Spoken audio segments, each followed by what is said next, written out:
Hello दोस्तों, तो कैसे हैं सब। आज मैं आप लोगों के साथ नमल बीएस इंग्लिश सेकंड सेमेस्टर के मिड टर्म के पेपर्स शेयर करने वाला हूं कि नमल बीएस इंग्लिश डिपार्टमेंट के सेकंड सेमेस्टर के मिड टर्म के पेपर्स किस तरह के होते हैं, किस तरह के क्वेश्चंस पूछे जाते हैं, टोटल कितने क्वेश्चन होते हैं और कितने क्वेश्चंस अटेम्प्ट करने होते हैं, क्या मिड टर्म और फाइनल टर्म के पेपर्स में कोई पैटर्न चेंजेस होते हैं कि नहीं होते, और क्वेश्चंस का लेंथ जो है कितना होना चाहिए और कितना लिखना चाहिए। इन सारे सवालों का जवाब जानने के लिए वीडियो को शुरू से आखिर तक ज़रूर देखिएगा। ये वीडियो ख़ास उन स्टूडेंट्स के लिए जिन लोगों ने अभी फर्स्ट सेमेस्टर के एग्ज़ाम्स दिए हैं और फर्स्ट सेमेस्टर से प्रमोट होकर सेकेंड सेमेस्टर में शिफ्ट हुए हैं। अगर अभी तक आप लोगों ने मेरे चैनल को सब्सक्राइब नहीं किया है तो चैनल को सब्सक्राइब ज़रूर कीजिएगा।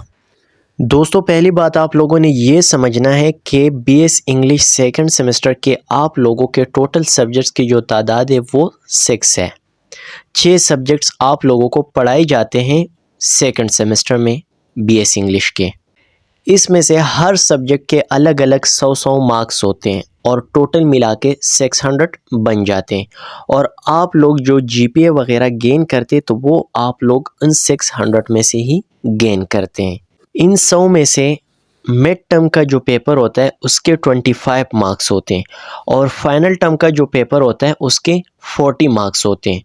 तो ये 40 और 25 मिला के ये बन जाता है 65 और बाकी रिमेनिंग 35 मार्क्स जो है उसको आप कह सकते हैं क्लास पार्टिसिपेशन मार्क्स, जिसमें आपके presentations, assignments, projects and quizzes वगैरह इंक्लूडेड है। ये मिड टर्म के मार्क्स जो है ये तो आप मिड टर्म के पेपर पे गेन करते हैं। फाइनल टर्म के जो मार्क्स है वो आप फाइनल टर्म के पेपर पे गेन करते हैं और जो रिमेनिंग 35 मार्क्स हैं ये क्विजेस, असाइनमेंट, प्रेजेंटेशंस, प्रोजेक्ट्स वगैरह जिस तरह फर्स्ट सेमेस्टर में होता है उसी पे आप लोगों को मिलते हैं। और ये 35 मार्क्स जो है ये टीचर के हाथ में होता है कि वो किसको कितना मार्क्स देना चाहते हैं और उनके क्विजेस वगैरह भी उसके लिए प्रूफ है। मिड टर्म के जो पेपर्स है इसकी टाइमिंग जो है वो 2 आवर्स होती है और फाइनल टर्म के जो पेपर्स है इनके 3 आवर्स होते हैं। तो ये टाइम डिफरेंसेस भी आप लोगों को देखने को मिलता है। मिड टर्म के क्वेश्चंस जो है वो 2 होते हैं और फाइनल टर्म के क्वेश्चंस जो है वो 3 होते हैं।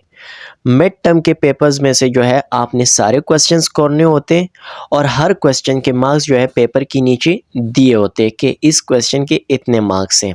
और फाइनल टर्म के जो पेपर्स होते हैं उसके क्वेश्चन 3 होते हैं और उसमें से भी आपको तकरीबन सारी करने होते हैं, लेकिन अक्सर एक पार्ट में आप लोगों को चॉइस दिया जाता है।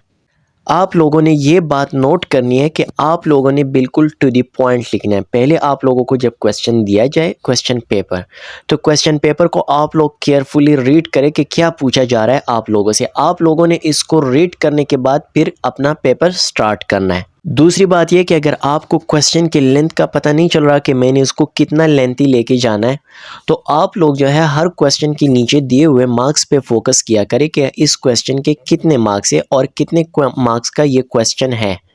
फिर उसी को लेके आप लोग क्वेश्चन को लंबा करें। अगर क्वेश्चन जो है वो 5 मार्क्स का है तो आप लोगों ने 5 मार्क्स के मुताबिक लिखना है। अगर क्वेश्चन 10 मार्क्स का है तो आप लोगों ने 10 मार्क्स के मुताबिक लिखना है।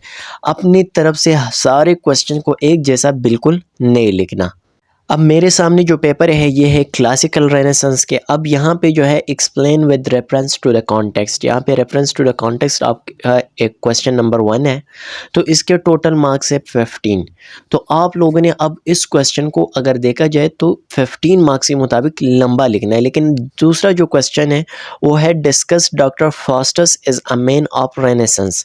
अब इस क्वेश्चन के नीचे उन लोगों ने लिखा है कि 10 मार्क्स। अब आप लोगों ने ये नहीं करना कि क्वेश्चन नंबर 1 को जितना लंबा करना है क्वेश्चन नंबर 2 को भी आप उतना ही लंबा करें, नहीं। क्वेश्चन नंबर 1 के मार्क्स 15 है और क्वेश्चन नंबर 2 के मार्क्स 10 है। तो आप लोगों ने इसको देख के क्वेश्चन को लिखना है। एक जो इम्पॉर्टेंट बात है वो यही है कि आप लोगों ने टू द पॉइंट लिखना है। लंबा करने का मतलब ये नहीं है कि आप लोग अपने तरफ से उसमें एडिशन कर दें, बल्कि लंबा करने का मतलब यही है कि आप लोगों ने उस चीज़ को उसी तरीके से लिखना है जिस तरह पूछा जा रहा है और आपके पास जो मटेरियल अवेलेबल है। मतलब अपने तरफ से एडिशंस नहीं करनी, टू द पॉइंट लिखना है। क्योंकि कुछ स्टूडेंट्स बोर्ड की तरफ पे इस पेपर में भी क्वेश्चंस को लेंथी करते ज़बरदस्ती खींच खींच के आगे लेके जाते। तो नमल के जो टीचर्स हैं वो ऐसे क्वेश्चंस को लाइक नहीं करते, बल्कि उनको टू द पॉइंट आंसर चाहिए होता है। तो आप लोग टू द पॉइंट लिखा करें। अब पहले नंबर पे जो पेपर है हमारे पास वो है पाक स्टडीज़ का। अब पाक स्टडीज़ का जो पेपर है इसके टोटल मार्क्स कितने 25 ऊपर लिखा गया है। टाइम अलाउ कितना है 2 आवर्स। आप लोगों को ये भी पता चला कि हाँ 2 घंटे का टाइम है और 2 घंटे के अंदर अंदर ये पेपर करना है।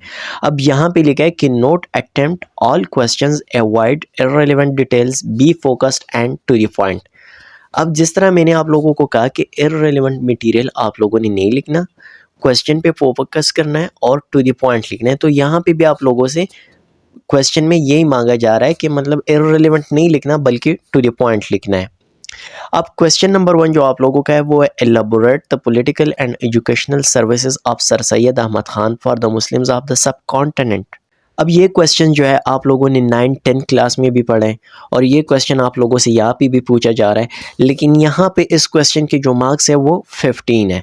तो बहुत ही आसान सवाल है, क्योंकि ये आप लोग तो बहुत दफ़ा पढ़ चुके होंगे कि सर सैयद अहमद खान की जो है एजुकेशनल सर्विसेज क्या है सब कॉन्टेंट के लिए, मुस्लिम्स ऑफ सब कॉन्टेंट के लिए। तो इसके 15 मार्क्स है, तो आप लोगों ने इस क्वेश्चन को कम अज़ कम 4-5 पेजेस लिखना चाहिए। 4-5 पेजेस ये क्वेश्चन होना चाहिए। और पाक स्टडी तो वैसे भी डिटेल में होती है, लंबी लंबी होती है। अच्छा, अब क्वेश्चन नंबर 2 जो है वो है discuss in detail evolution and growth of Muslim society and सब कॉन्टेंट। अब इस क्वेश्चन के जो मार्क्स है वो 10 मार्क्स है। तो आप लोगों ने 10 वाले मार्क्स का जो क्वेश्चन है उसको इतना लंबा नहीं करना, इसको 3-4 ही लिखे तो काफ़ी है। लेकिन जो पहले नंबर पे जो सर सैयद अहमद खान वाला है उसको आप 5-6 पेजेस तो मस्ट लिखे। दूसरी जिस चीज़ में स्टूडेंट्स कंफ्यूज होते हैं वो ये होता है कि पाक स्टडी का टीचर, अब यहाँ पे इस पेपर के नीचे जो है एक टीचर का नाम लिखा है। अब अगर आपका टीचर ये नहीं है तो स्टूडेंट पूछते हैं सर हमें तो इस टीचर ने नहीं पढ़ाया था, हमें तो पेपर इस टीचर का है। तो इसमें आप लोगों ने कंफ्यूज नहीं होना, क्योंकि आप लोगों के 2-3 सब्जेक्ट सेक्शंस होते हैं हर बैच के, और हर बैच को अलग अलग टीचर पढ़ाते हैं।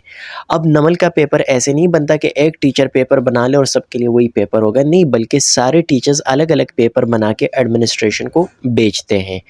फिर ये एडमिनिस्ट्रेशन वाले डिसाइड करते हैं कि कौन सा पेपर एग्ज़ाम के लिए सेलेक्ट करना है। तो फिर जिस टीचर का पेपर सेलेक्ट होता है तो वही सारे एग्ज़ाम के लिए सेलेक्ट होता है और वही पेपर पे उसी टीचर का नाम लिखा होता है। तो इस पे आप लोगों ने कंफ्यूज नहीं होना।